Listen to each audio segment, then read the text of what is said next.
రోజాని suspend చేస్తూ ఇచ్చిన తీర్మానాన్ని హైకోర్టు కొట్టివేసినట్లు తెలుస్తోంది. దీనికి సంబంధించి మరింత సమాచారం మా కరెస్పాండెంట్ ఇస్మాయిల్ అందిస్తారు. ఇస్మాయిల్ చెప్పండి, రోజాకు ఊరట లభించినట్టు తెలుస్తోంది. హైకోర్టులో పూర్తి డీటెయిల్స్ ఏంటి? ఏడాది పాటు సస్పెండ్ చేస్తూ ఆంధ్రప్రదేశ్ అసెంబ్లీ ఇచ్చినటువంటి సస్పెన్షన్ రెజల్యూషన్ ఏదైతే ఉందో సస్పెన్షన్ తీర్మానాన్ని కొట్టివేస్తూ ఇక్కడ high court Andhra Pradesh high court Hyderabad high court నిర్ణయం తీసుకుంది.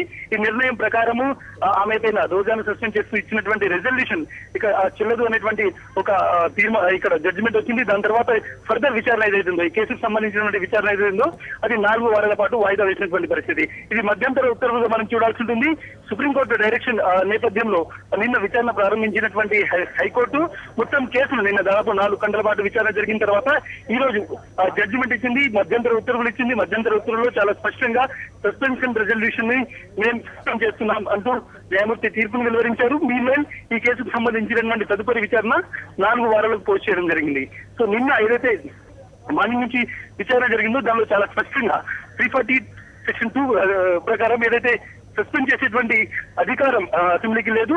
సారీ, ఏదైతే స్పీకర్ సస్పెన్షన్ రెజల్యూషన్ ఇచ్చారో 342 ప్రకారం అది చెల్లదు. కేవలం 194(3) ప్రకారమే సస్పెన్షన్ అధికారం ఉంది. కాబట్టి చేసిన విధానం ఏదైతే ఉందో అది తప్పు అని ఇందిరా జయసింగ్ చేసినటువంటి వాదనతో కోర్టు ఏకీభవించిందని చెప్పొచ్చు.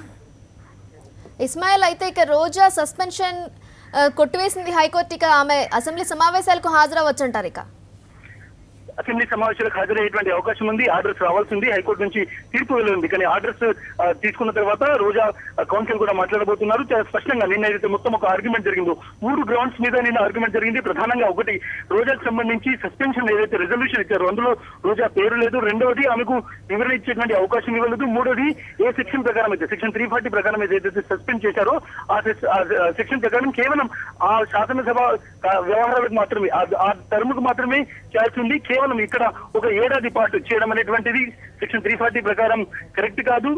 ఏదైతే ఒక సెషన్ మాత్రమే చేయాల్సినటువంటి సస్పెన్షన్ ఏడాది పాటు చేశారు అనేటువంటి ఈ 3 గ్రౌండ్స్ మీద ఆర్గ్యుమెంట్ జరిగింది. దానిపై ఈ రోజు వచ్చినటువంటి జడ్జిమెంట్ లో చాలా స్పష్టంగా న్యాయమూర్తి సస్పెన్షన్ రెజల్యూషన్ ని మేము కొట్టేస్తున్నాము, 4 వారాల పాటు మీరు దీన్ని విచారణ వాయిదా వేస్తున్నాము అనేటువంటి కేవలం 2 మాటలకు సంబంధించినటువంటి మధ్యంతర ఉత్తర్వులు ఇచ్చారు. సో ఫర్దర్ గా ఇంకా దీని మీద ఆర్గ్యుమెంట్ జరుగుతాయి. సో 4 వారాల తర్వాత విచారణ జరగబోతుంది. బట్ డెఫినెట్ గా రోజాకు సంబంధించినటువంటి కౌన్సిల్ నేను ఇందిరా జయసింగ్ చేసినటువంటి ఆర్గ్యుమెంట్ తో పూర్తిగా న్యాయమూర్తి ఏకీభవించారు.